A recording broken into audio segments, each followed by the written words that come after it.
And welcome back, everybody. Welcome back. It is me, your boy Rico No Suave. Let me say it again for you, Rico No Suave. And welcome back, everybody. Oh, I am super happy to be back with each and every one of you guys. You know, the time fly by fast when you're having fun. Next thing you know, it's just another Wednesday here in the U.S., baby. That's what it is, and I'm so happy. And to everybody that's always tuning in internationally, thank you guys so much for actually tuning in as far as with us. Hey, I am super ready to go because this episode, this interview is going to be the bomb. But I want to thank you guys so much for your support. Hey, if you're here live, thank you so much. Make sure you go ahead and participate. If you're waving to the screen itself on your TV, hello, nice to meet you. Thank you for joining me. I appreciate that as well. And to all of my fans out there, thank you for your continued support. My regulars, you guys are awesome. Thank you so much, and continue to support the Rico No Suave show. All right, everybody. So, man, I always, I love to always give you good news. But I'm this one hit me hard because I wasn't expecting this. But growing up, I used to watch The Cosby Show. And Malcolm Jamal Warner, as you may know, has actually left us. So here's a picture of him. This was one of the most iconic family-oriented shows that just blew up over the scene in regards to how they were all together. And Theo, Mr. Theo Huxtable, was this hyper kid and just showing exactly how you just live life through school, but also with, respecting your parents and also just having a good time with your parents and just showing the personality. Malcolm Jamal Warner was a very intelligent person. He was very polite. Everybody loved him. They loved everything about him. And if you didn't know, he was in Costa Rica, and he went with his family, his wife and his daughter, and he passed away because there was the riptide that actually happened where he actually accidentally drowned. So I did my research in regards to some of the episodes that he's been on for podcasts and he's talked.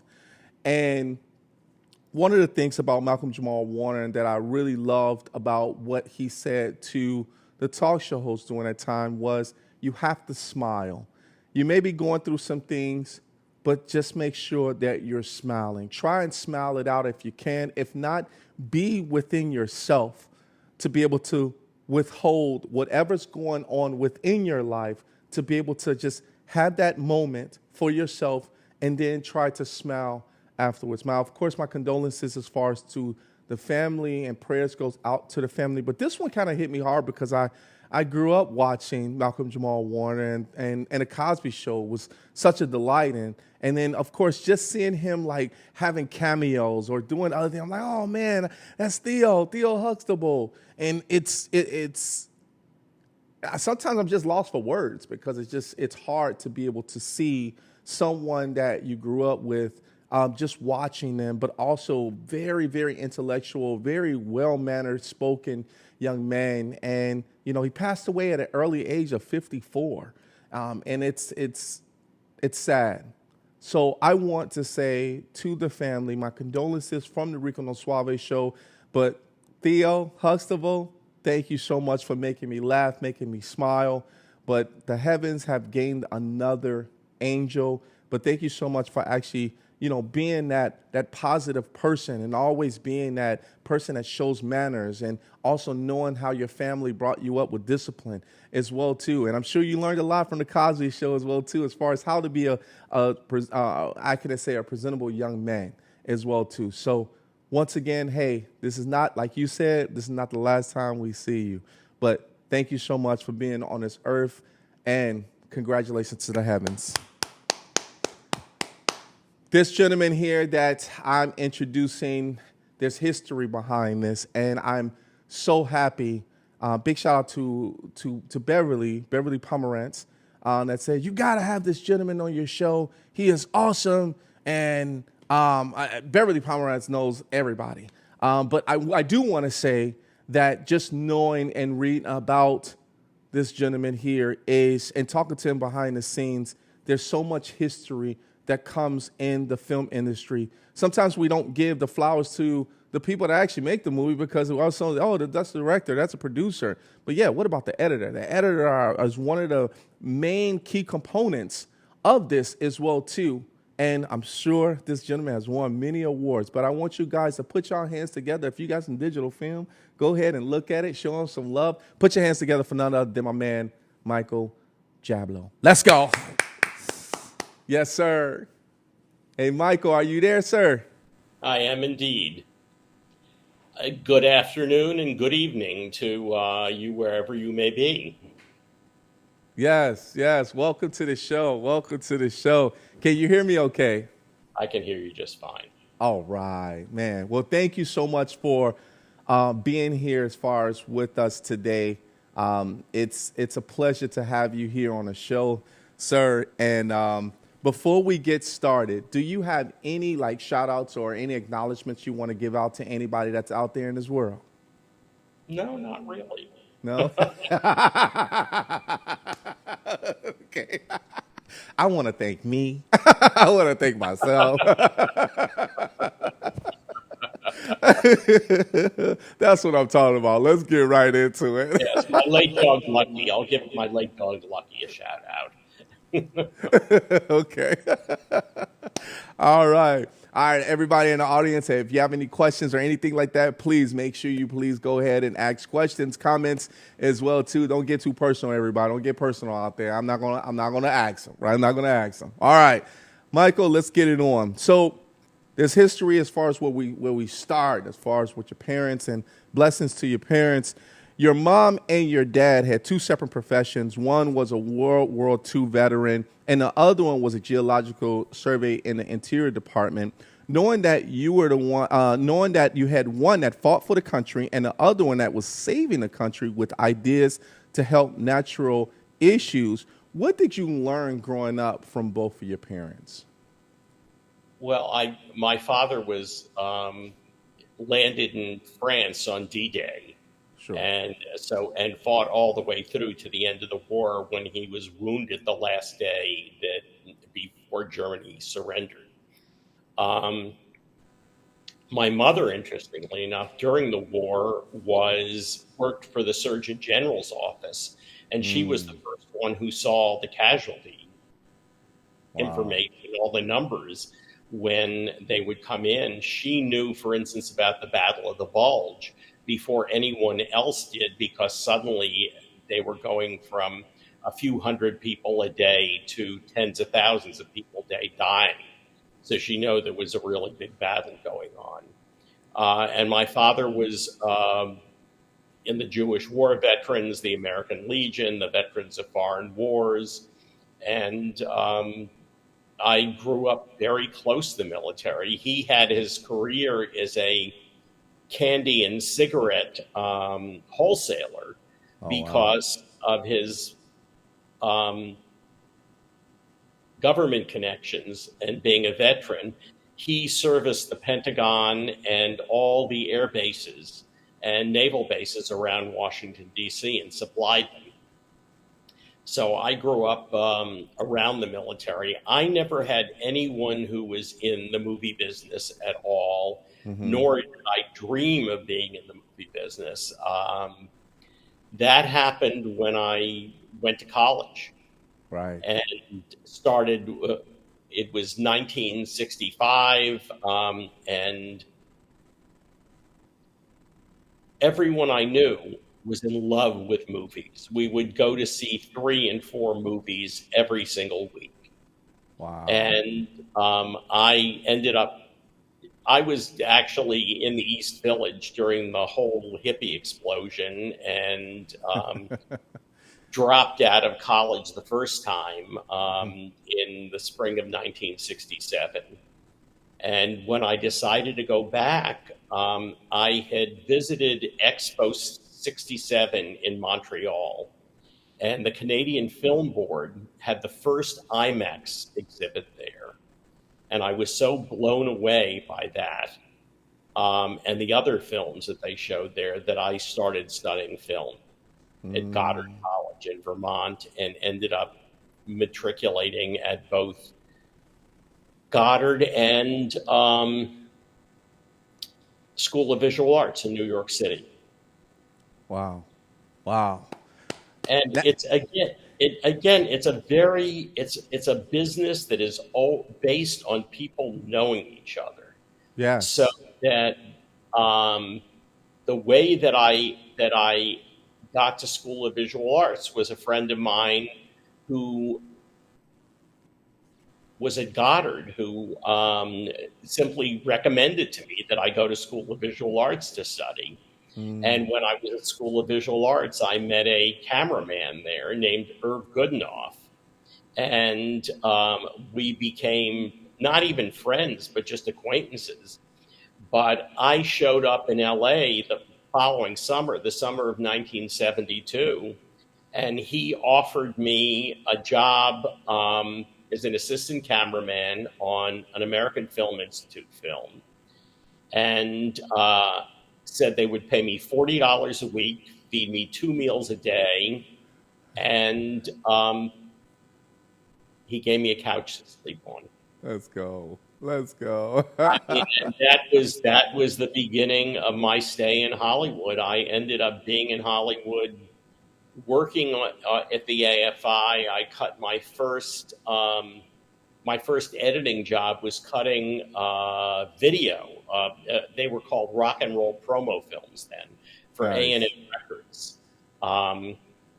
For a group called Gallery, and I found myself suddenly ensconced at the corner of Hollywood and Vine, working on this 16 millimeter film, which I had also been the assistant cameraman on, and they were paying me $350 a week, which was a great deal more Woo. than the $40 a week I was making,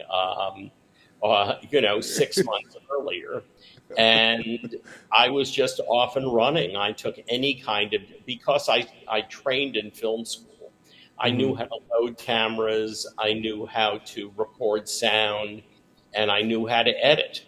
Yeah. And so I would do anything that people offered me money for. Right. Right. It was very simple. And Yeah. again, I met a lot of people. I worked with a lot of people, and my biggest break in the industry happened when I had gone back to New York, Hmm. and I went to a party. And at this party on the Upper West Side of New York City, I ran into somebody that I had met at a party in Los Angeles. Nice.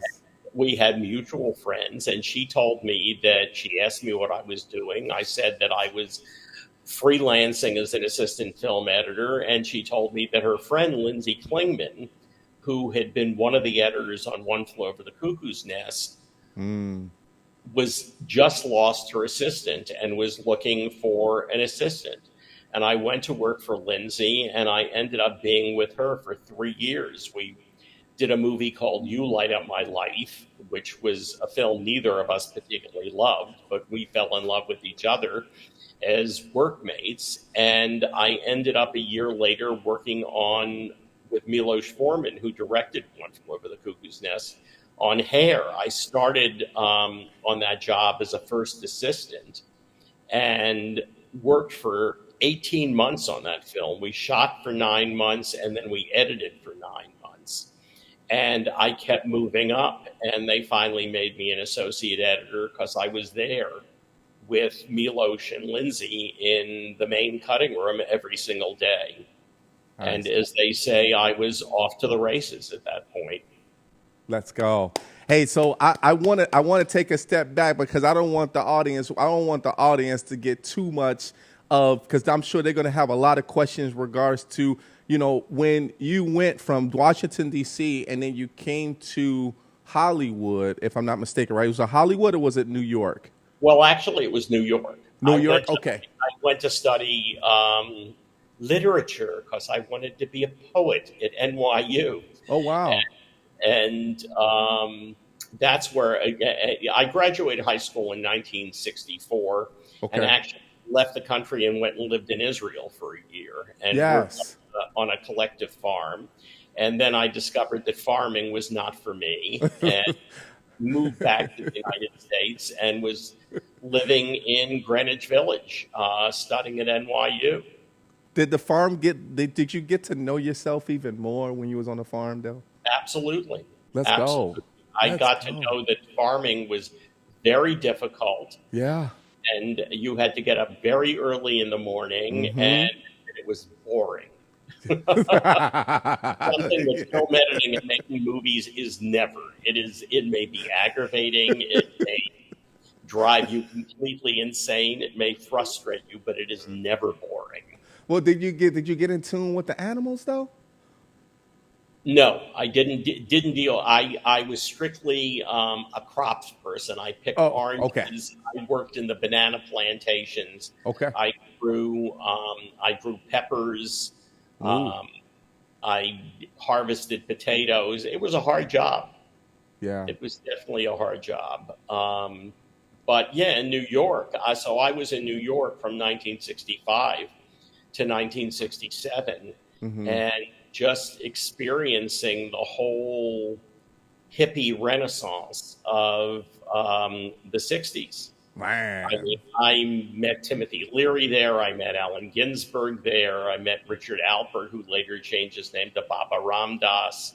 I saw, Frank Zappa and the Mothers of Invention, the first show they ever played on the East Coast. Wow. It was time for sex, drugs, and rock and roll. That's right. And I was just about to, my next question in regards to that, because if you're a film editor and you're in the industry as well too, there has to always be music involved in how you got in tune as far as with music and the musicians and just understanding. Did that kind of help you, and just knowing music in general? Did that help you too, or no? Absolutely. I was a huge fan of music. I loved music. I still do love music. Yes. Everything from Louis Armstrong and Thelonious Monk to the Beatles and the Stones and Taylor Swift. I mean, it has been it's been very much part of my job to choose temporary music for the films that I'm cutting. Right. Because I put music in right away in my first cut. And so I have a wealth of knowledge of music, and am a bit of a music addict. I probably have 15,000 LPs, and an equal amount of compact discs at this point. Do you have them on the shelf? Are They they all listed on a they shelf are like a library? absolutely You got to send me a picture. You got to send me a picture. I want to see that. That's okay. awesome. I love to see the archive, the crates. But yeah, it's been. I mean, the combination. My favorite thing to do professionally is edit music films. Oh, Uh, nice. Air was a full blown musical, and it was just joyous to work on it. As I said, my first paying job as an editor in Hollywood was cutting a rock and roll promo film for this group Gallery for A&M Records. And Nice. right up to the last film I just did with a director named Rusty Cundiff, who directed all of Chappelle's Show. Oh, Uh, wow. we were working with it was a romantic comedy set at Christmas time with a cappella group Pentatonics in it, and it was just a blast. The whole thing ends up at a big concert at the end, and it cutting music is just my favorite thing. Let's go. Let's go. You got to have a vibe and a personality to love certain types of music to be able to help your job be a little bit easier in some cases, right? Because there's directives, there's things that you have to go by to make sure that when you publish this or once it's approved, for the audience, it has to be top notch Yes, itself, top notch. I think for yourself, when you're talking about, and I'm thinking film, right? I'm thinking film editing, but now that my mind is shifted to you also putting music together as well, as far as editing music as well, putting those together when it came to licensing, what was licensing back in the day for music? And of oh, course, you know how it is different now. What was that yes, I like? totally know how it's different now. I have licensed music at all different levels. When I was doing old school, we paid Paul Simon $125,000 to use Sounds of Silence in the movie. Uh, Wow. when I Wow. did the game plan with The Rock, we paid Electric Light Orchestra $150,000. Wow. But at the same time, I did a movie in 1990 called The Marrying Man with Alec Baldwin and Kim Basinger. And on Mm. that movie, I licensed a Charlie Parker cut and a Billie Holiday cut, and I paid $5,000 a piece for them. Wow.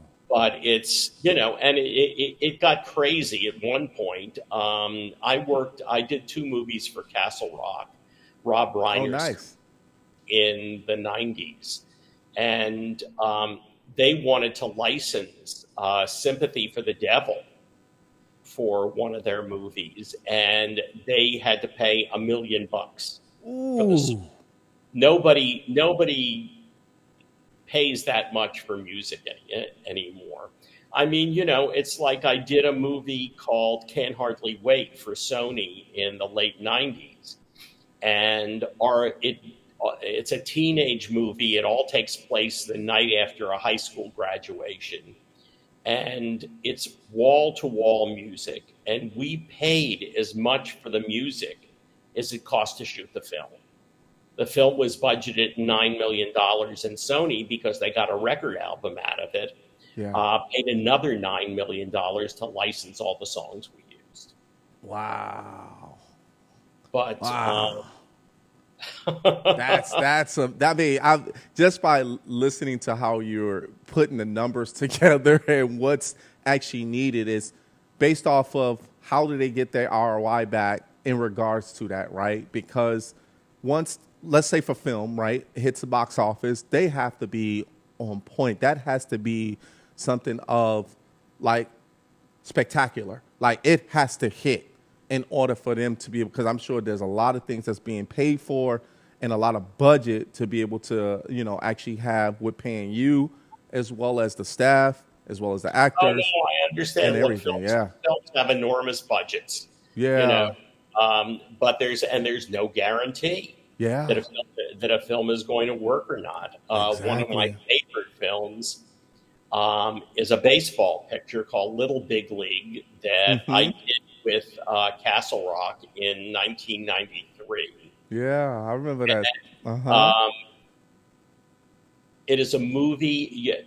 When we are editing, we will take the movies out and screen them in theaters for cold audiences who know nothing about it.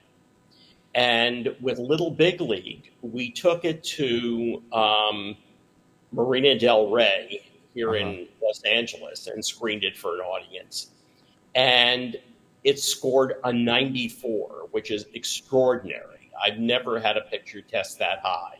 Wow. And Billy Crystal, who's a very close friend of Rob Reiner's, couldn't believe it. And we actually took the same cut, turned it around, and screened it 2 days later for an all Latino audience in Glendale. And the film went up 2 points to 96. And there were people at the climax of it standing up in their seats and cheering because Wow. excited by the climax. The film Yeah. opened opposite the summer of 1994, a little movie called The Lion King, and everybody went to see The Lion King, and Little Big League didn't make any money at all. Wow. I mean, it's crazy. I mean, you Yeah. never know what a picture is going to do. Yeah. I worked when I did both Throw Mama from the Train that Danny DeVito directed and I love that show. the That movie. First Naked Gun movie. Both of those movies never tested very well, and the studios did not have high hopes for them at all. Mm-hmm. And they came out of the gate and were both enormous hits and made a tremendous amount of money. Throw Mama from the Train. I still watch that movie. I had that on DVD, and I actually have it on. Do I have it on VHS? I'm showing my age too, but on DVD, that's definitely something that I have, and I watch that. I'm telling you, I still watch it to this day, and I have to say, one of my favorite movies.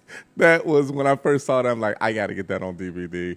Well, it Throw was one Mama of my for the Train. favorites to work on. I loved working on that movie. Oh man. But I knew Danny socially 10 years before we did that movie. Okay. I mean, he was actually at the AFI at the time making a short film, Uh huh. and my roommate was his production designer. And Okay. so I would go out to dinner with Danny and Rhea when I moved back to New York whenever I came out to LA to work. And, again, that's just the way that things develop. Yeah. It's like I worked with, and on Throw Mama, I worked with Billy Crystal. Yeah. And then when Billy was looking for an editor to cut his HBO movie 61, Uh huh. he hired me because he knew what I could do with baseball on from Little Big League. And 61, which was the story of the home run race between Mickey Mantle and Roger Maris to break Babe Ruth's 60 home run record the summer of 1961. Yeah. He hired me to do that, and we ended up getting 12 Emmy nominations for it, and including one for me. Let's go. Let's go. Hey, before we take a quick I mean, commercial break, man, this yeah, is I crazy. mean, I love it. it's a small business, and Yes. it's all very personal in many ways. I, I love hearing you. I mean, I love listening to you because I'm living through film through you right now. I mean, Throw Mama for the Train is one of my favorites. I still in my head. You know, I'm going to watch that movie after we finish this interview. But I have to say that working with either Danny and also just socially, and you're correct when you first said it's about who you know in order for you to be able to get where you need to be able to go to. And it's all about networking, which networking has always been there. You know, I think back in the day, we used to think that my talent was the one that's going to get me there. But yeah, that's true. But it's also about who you know, so they can be able to see your talent and tell other people about you. Uh, Absolutely. yeah. So that is amazing. That is amazing. We do have a few questions that we do have out there, but you know what? Here's what we're gonna do. We're gonna take a quick commercial break because I want to come back because I got so many other questions for you, but we got to say hello to the audience. Everybody, this is Michael Jablow, and it's your boy Rico No Suave. He is the professional film editor. He is the man, and I'm living through him right now. So everybody, sit back. We'll be back in 30 seconds. We'll see you soon.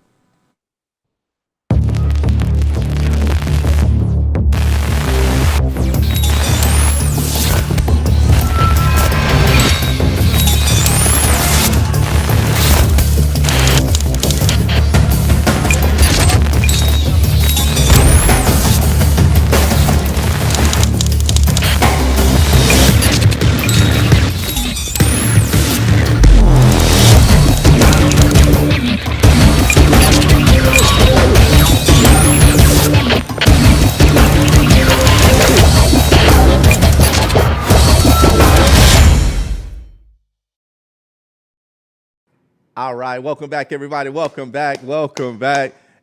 You know, Michael, man, we're at the halfway mark already.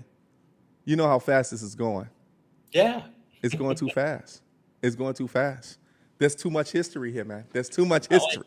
in 50 years, I have a few stories. That's all I can Just a few. Just a few. do. But I'm in front of the class like this. like Michael, let's keep it going. All right. So I got to say hello to a few people that's out there because they are enjoying this, Michael. I want to say hello to John T for free. Donna Marie Bird, hello. Thank you so much. And she says, welcome, Michael Jablow. Welcome. Thank you. She has a question. She did have a question here.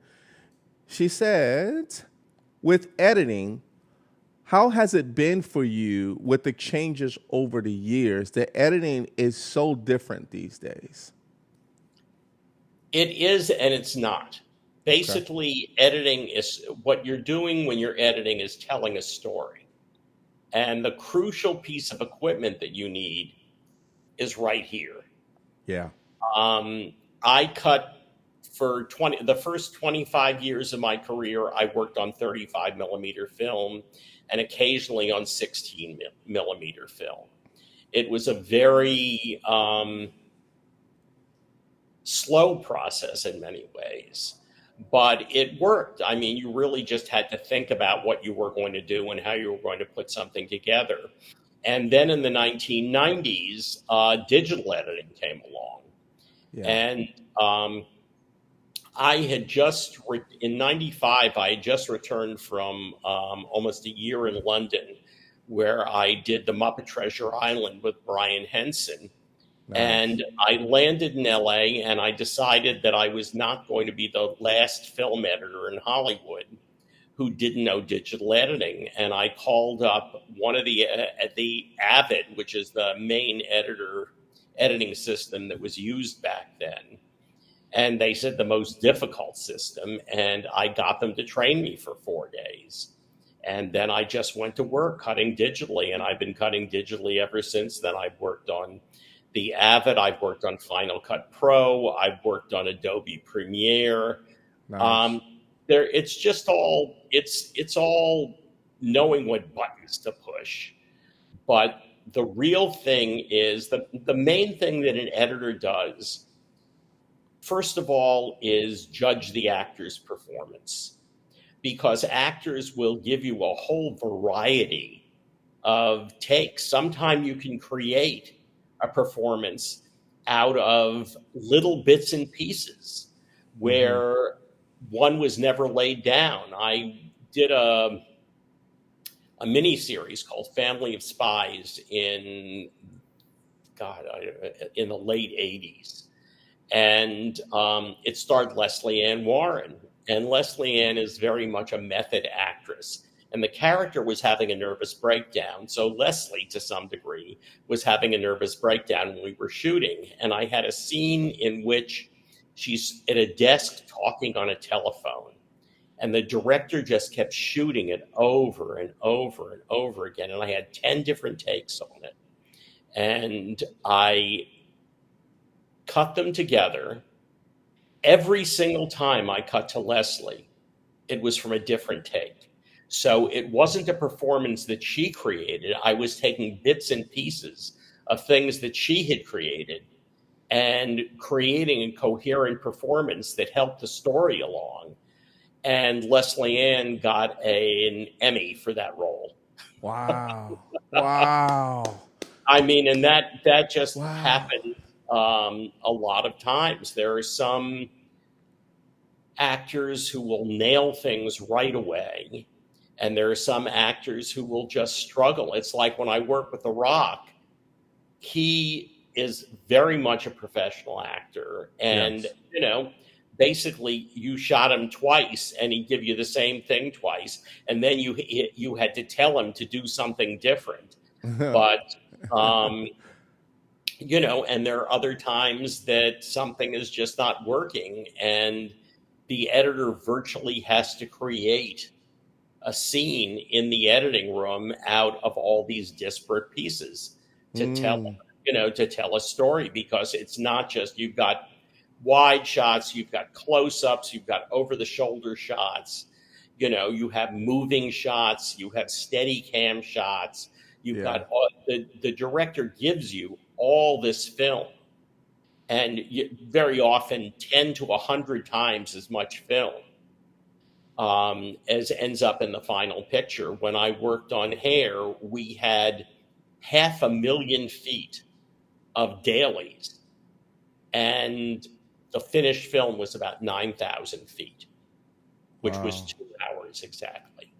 Wow. And so there is a tremendous, the editor is working constantly with the director and the producer and the studio um, to figure out what's going to work. And it is a very political job, because sometimes the director and the producer in the studio don't agree, and I'm the one sitting there with my hands on the keyboard doing things, and I have to very often be a diplomat, a psychotherapist, um, a kindergarten teacher to keep them under control. Yeah. And it's all part of the job. I like to tell people that they can be the greatest, most talented editor in the world Yep. in terms of putting the film together, but that's only 50% of it, because 50% of it is getting along with people. You know And it. You know what's so crazy about that is because hello, Karen Klump. Thank you so much for actually tuning in. And John T for free. Yes, he's a awesome editor as well. He said, yeah, it's probably a good idea to learn digital editing. I'm like, yeah, that is probably true. But Karen Klump, you kind of actually went into it because you kind of thrown in. It's like kindergarten. But for film editors, as far as the inspirational words that you can give a film editor, you kind of started talking about that kind of right now in regards to 50% is this, but also what should an upcoming film editor be looking out for? And also what software do you think it's better for a new upcoming film editor to use? the software doesn't matter. I would Okay. say that the first thing that anybody getting into the movie business should do, especially a film editor, since he'll start as an assistant editor, is Yeah. get to a meeting 10 minutes early, Yeah. notes, and listen to what everybody has to say Yeah. and plan ahead. Um, Literally, Woody Allen once said that showing up is 90% of things. And I can tell you right now that there were times that I showed up and nobody else from the film showed up. Wow. And I ended up assuming much greater responsibility than I had beforehand, That's because right. said that I was the only one that they could really deal with. One of those biggest words that we talked about before was the hustle mentality. Being able to have that hustle mentality to know that, hey, if you want to be able to get it, you have to be able to hustle, have your mind ready to go, and something that you love to do because it's going to pay off in the long run. I mean, it's Yeah. if you show up on time, people are going to recognize you, right? If they see that you're doing more work than others, right, and they know that you love, once again, networking, showing your talent, and people knowing exactly what you can do is going to take you far. So I really love that. Thank you, Yeah, Karen. absolutely. Yes. So before we take, of course, we're almost close to taking another commercial break, but I got like 5 minutes on my hand before we go to a commercial break. But when it comes to, I have so many other questions because now that you actually have a plethora of like kind of the connections that you made with different actors, but also, with different films, I'm going to throw this question out at you because you have done different categories of films. But there's one that was called Rattlesnakes back in the day where you was the cameraman for that. Talk to us about that horror film, and also what type But of category you love to actually edit. it was, it's the only horror film I ever worked on. Okay. We shot it in 3 weeks in Lancaster in the Mojave Desert with Uh-huh. one night in Las Vegas. And literally, I found myself at one point in a living room standing next to the camera. The director of photography was operating, and I was doing the focus on it. And we were surrounded by 80 live venomous rattlesnakes Ooh. all over the room. And I had on big boots, but there was nobody protecting us at all. Oh And no. I just kept telling myself, it's just a movie. It's just a movie. I mean, that was totally the scariest thing that I had, but I got over it. You end Yeah. up doing it. It was a great experience for me. It was the first feature that I really worked on. I didn't edit the film, but I was there for the whole shooting. I mean, literally, I had to drive the camera truck across the desert in the middle of the night to get to Las Vegas so we could shoot for 6 hours in Las Vegas. Yeah. And then Yeah. I went to sleep for 2 hours, got back in the truck, and drove back to Lancaster. I mean, Nice. the thing is, you better be healthy if you're in the movie business too, because it is really, it can take a lot out of you. It can be very, very exhausting. I mean, when we were working on Hair and we're ready to lock the film, which is when you finalize the cut and Hmm. take the film and turn it over to the negative cutters, and you can't make any more changes on it. I Mm. ended up going to work at 9 o'clock Friday morning and worked right through until 11 o'clock Monday night without an hour off. No, I did Wow. have an hour off. I went back to my room and took a shower. But I mean, it's like it can be the movie business can be very tough. You've got to, you know, learn to deal with crazy hours sometime. Although most of the films that I'm doing now, I'm working very normal hours. I get it, but I've been doing it for so long. Yeah. I can do it in, 9 to 5, basically. Let's go. Let's go. Man, I'm loving this. I am so loving this. I have more questions, but one of the other questions that I do have was, after the Rattlesnake movie, and you said you don't do horror films, is it because of that? Or what is the reason why you wouldn't edit Because they a scare horror me. film? They scare me. I don't like blood. I'm a big science fiction fan, but Okay. Okay. I've never cut a science fiction fan or a Marvel movie. I'm a guy with a complete sports bypass because I grew up in Washington D.C., Yeah. where the Yeah. Redskins were even there, and when the Senators were the worst team in baseball. And I've cut 5 baseball projects, a football project, and a soccer film. So Nice, nice. Yeah, we love sports here in Chicago. I mean, that's a beautiful thing, though. yes, That's I a know somebody beautiful told me thing. the Cubs are in first place right now. Yeah, yeah. Man, Michael, I mean, as far as with all of the editing, and I love the inspirational words of being able to know that, you don't have to stick just with one. And the question came from Favor Ivy. So, hello, Favor Ivy. Thank you so much for tuning in. Thank you so much. And also, everybody that's actually giving out some really great questions because there's more to come. But I think we're going to go right into another commercial break, everyone. And then, yes, we'll be back in 1 minute. You're here with none other than Rico No Suave and my man, Michael Jablow, the professional film editor, giving us history, giving us educational lessons. We'll be right back, everybody. Let's go. Every year, 800,000 children are reported missing. That's one child every 40 seconds.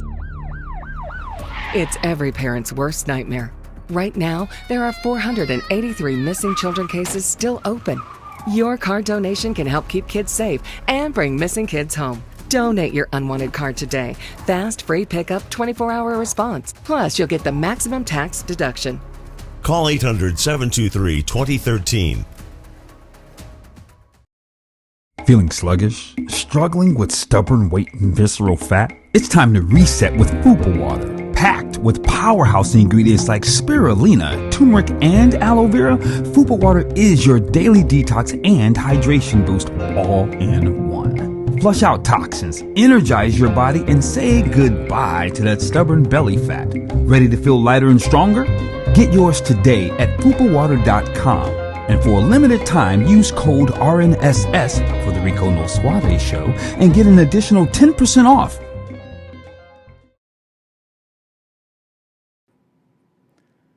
And welcome back, everybody. Welcome back. Michael Jablow. Are you having a good time on the show?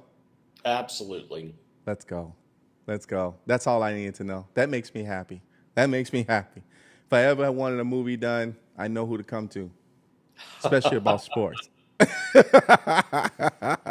All right. Okay. All right. So we got a lot that we actually covered in regards to filming. And of course, now that, we know that you don't like horror, but, and there's also the sci-fi. You're into sci-fi as well, too, which is super cool because I love sci-fi as well. But there is a movie that's one of my favorite, and it's called Old School. You're my boy, Blue. You're my boy, Blue. You're my boy, Blue. Also, another one. My producers is big on this one. The Muppets Christmas. That's another good one. Yes. That's probably my best loved movie. Let's go. I did that, and I did The Muppet Treasure Island with Tim Curry. Yes. And they were both terrific. What's really interesting, though, about Old School is that was a real example of the power of editing because the director made a mistake when he was shooting and changed the script. He decided that all the guys in the fraternity, when they're trying to get legalized as a fraternity, were going to lose. And we took the film out as it was shot and screened it for an audience. And up until the point when Will Ferrell falls in the swimming pool and we play The Sound of Silence, the film was like a rock concert. Wow. And after that, it just dove right off a cliff because the audience were into these guys and loved them an enormous amount. And we had to go back, and not only did we recut the entire film, the second half of the film, the first half was fine, but we actually got the studio to give us another $1 million to shoot for another 6 days. And we rewrote the entire end of the film to make the guys winners. And I hadn't seen Old School in 20 years. And last year I took it to the San Antonio Film Festival to screen. And it amazed me because there was so much stuff that we shot that never was in the movie. I mean, and there's an example that, the movie was going to, if we had put it out the way we originally had it, it was going to be a total flop. And instead, it became a tremendous success and gave Yes. Todd Phillips his career. But it was so much of that movie was saved in post production in the editing room where we virtually rewrote things and shaped performances. Ellen Pompeo from Grey's Anatomy had a much, much bigger part in the movie, and she's barely in it at this point Yeah. because she just did not have chemistry with Luke Wilson. Wow. And so we had to deal with that. And there were some scenes that, oh my God. I mean, there was one scene where Will Ferrell was drunk out of his mind in the basement of the fraternity house, Uh-huh. babysitting Ellen Pompeo's daughter. And it was just, he was throwing beer bottles at the wall while he was watching porno on TV. It was a scene that made you so uncomfortable because it verged on child abuse that Yeah. we just, but you have no idea. You've never seen that scene. But that's what we just, when I was teaching at the AFI, I was, for 4 years, I was head of the editing department at the American Film Institute. I would tell all my students that the first thing about editing is put in the good stuff and leave out the bad stuff. It's Yeah. really very simple. Yeah. And never Yeah. let people have a chance to get bored. Have you ever thought about doing, or have you, or been approached to actually doing documentaries? I have done some documentaries. Yeah. I back a long time ago, I did a documentary called China Freefall, Mm-hmm. right after the United States had recognized communist China, and George Bush, who was the vice president at the time, Reagan's vice president, arranged for a skydiving team to go over to China to compete. And I did a documentary there called China Freefall. And then, in the mid-aughts of the 20th century, I did a baseball documentary called Season of the Samurai about a Japanese baseball team, young guys who came over and played for a summer as a touring team in a minor league called the Golden League. And their coach was such a character. He had a guy named Warren Cromartie who had played for the Bluebirds in Toronto, went to China and became a big baseball star over there. And he spoke Japanese. So he had all these young Japanese kids who had never been out of Japan, who spoke no English. And it was just a wild film. I Wow. believe it's available from Major League Baseball. It's called Season of the Samurai. Okay. And it was just an absolute blast to cut. Wow. It's a strange thing how much the Japanese love American baseball. Oh, yes. Yes. When I did Little Big League, there was one pitcher who they called the Animal. And one day, the producer and I were walking down Melrose Avenue here in LA with him, and all these Japanese people came up and surrounded us, saying, "Animal-san, Animal-san, we love you." Wow. Wow. Oh, that's cool. That is so cool, man. I think because as a film editor, you learn so many different types of, I wouldn't say styles, but it gives you so many different ideas. It puts a lot of things where you appreciate people, humans, different cultures as well too when you're actually in the films, and you also appreciate actors when they're natural as well too, and even some of the upcoming actors that may be coming up. Did you ever have a difficult time as far as editing different any actors in the movie? Yeah, well, I told you about Leslie Ann Oh, that Warren. one. Yes, yes, yes, Yeah, yes, yes. and then when I did She's the Man, I mean, Oh yeah. Amanda Bynes, who's a She's the sweetheart who I man. truly, truly love, Yes. um, came to the set 4 hours late because she had been out drinking that night and had a terrible hangover. Oh wow. And the director just kept, he did 25 and 30 takes of every single angle on the scene. And Wow. I basically created something that worked in the editing room. But it was like I take this little piece from this scene and this little piece from this and just put it together because I had in my brain what I wanted it to look like. I Yes. mean, that's the first place. When you start editing, you have to have an idea about what the scene should look like, how it should fit into the whole movie, and what's the story you're trying to sell with that scene. Wow. And is the scene boring? I mean, more times than you can imagine, I've taken out huge chunks of dialogue because I just found them Yeah. boring.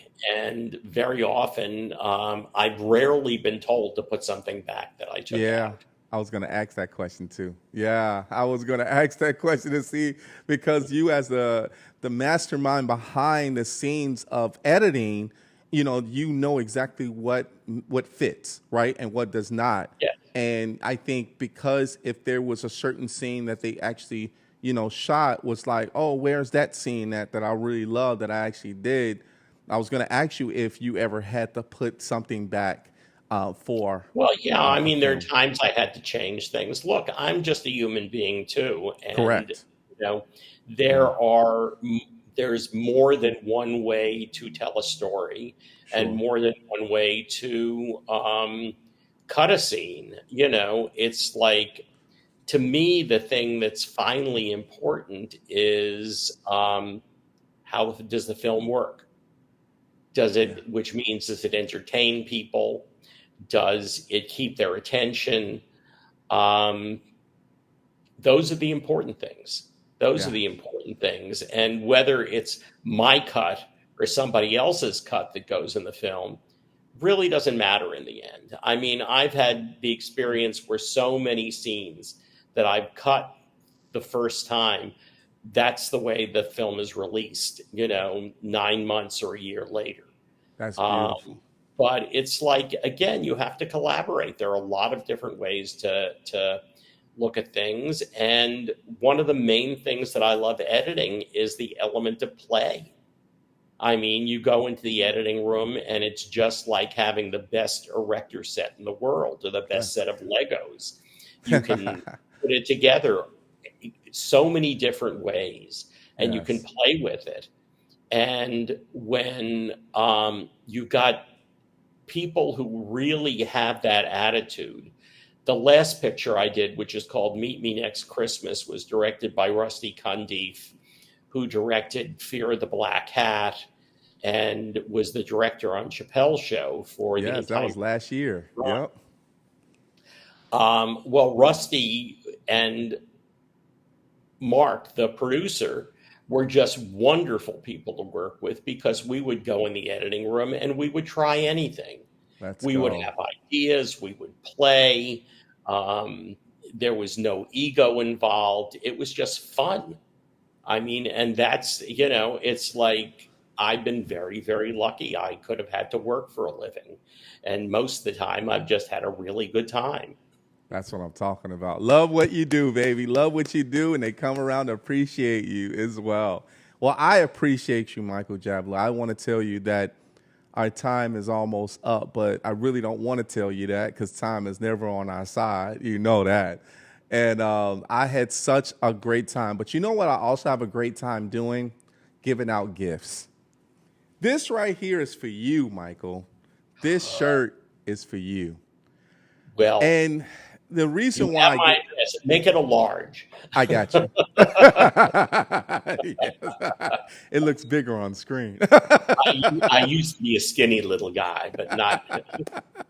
Yes, Not I'll now. make sure I have a large for you. but the reason why, Michael, I give you this shirt is because I appreciate you as I want to say I don't want to say a historian in the film industry, but it's a legend. I feel that you're a legend in the film industry, and things that you had, that hustle mentality was just always in my head.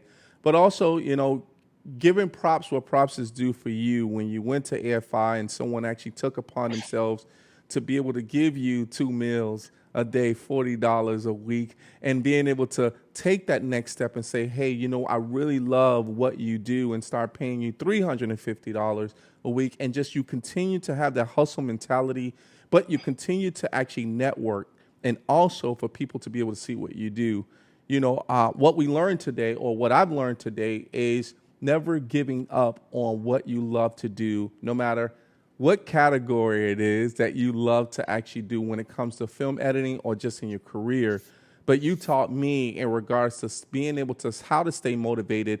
Your time will come when it's time. So Yeah. I love this.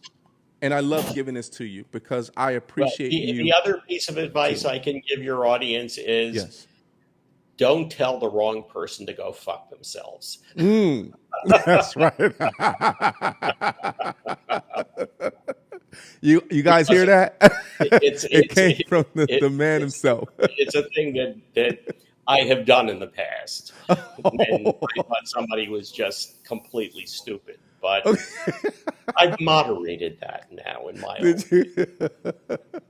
Well, we make sure that everybody shows some type of discipline and manners and respect to people Yes. that just don't know any better, right? Yes. I say walk away. Yes. That's good But I want to advice. welcome, I got to welcome you to the family, man. I got to welcome you to the Rico No Suave Show family. You are one of us now, and hopefully we're one of you as well. Many of to you, right, as well, too. So this is for you, sir. We love you. Thank here you on very the show. much. Yes. It's a pleasure. Hey, so we got to put up your social media before we get out of here so people can, get in contact with you as well, too, if they ever need a film that's edited. But if they want to just socialize and just see how Michael Jablow is actually doing. So here's the first one, everybody. LinkedIn. We keep it business there. LinkedIn, Michael Jablow, right? So that's the first one. And then the next one is Facebook, Michael Jablow. Yeah, I did send you a friend request, so please accept me. I want to be your friend on Facebook. Absolutely, Rico. But Michael, buddies. thank you. I'm sorry. Say it again. I said we're buddies at this point. Let's go. Let's go. Michael, I want to thank you for being on the show with us today. It's been a delight. There will be a part 2 because there's more to tell about you and maybe in the coming next year. So, but thank you for being on the show with us today, okay? Okay. Everybody, put your hands together for Michael So long, Jablow, everybody. professional editor. Thank you. All right, everybody, we got to get out of here. But thank you guys so much for being here on the Rico No Suave Show. Man, I hope you guys learned a lot. And this was just maybe 50% of it. There's more to actually talk when it comes to film editing. Thank you guys so much for actually at least asking some and participating in questions as well, too. We have producers on the show, and I know they learned a lot as well, too, in the back end. So thank you so much to Mr. Michael Jablow. We got to show our social media, everybody, because we gotta let you guys know how to get in contact with us. So www.riconosuaveshow.com. Make sure you go ahead and check us out there on the website. Our next one is Facebook. Yes, it is Rico No Suave Show. Make sure you like and love everything we're doing. Here's the next one. Oh, yeah, it's Instagram. Yes, make sure you go to Instagram, Rico No Suave Show, everybody. Please go ahead and follow us there. Here's another one. Yeah, subscribe. Yes, that's right. Mi gente. Go ahead and subscribe to the show. Make sure you hit that subscribe button and notifications. Last but not least, turns into a podcast. Yes, turns into a podcast, everybody. Mixcloud.com, Rico No Suave Show. Everybody, we got to get out of here, but thank you guys so much for showing some love. But we'll see you next time as we end off the show. Just like this.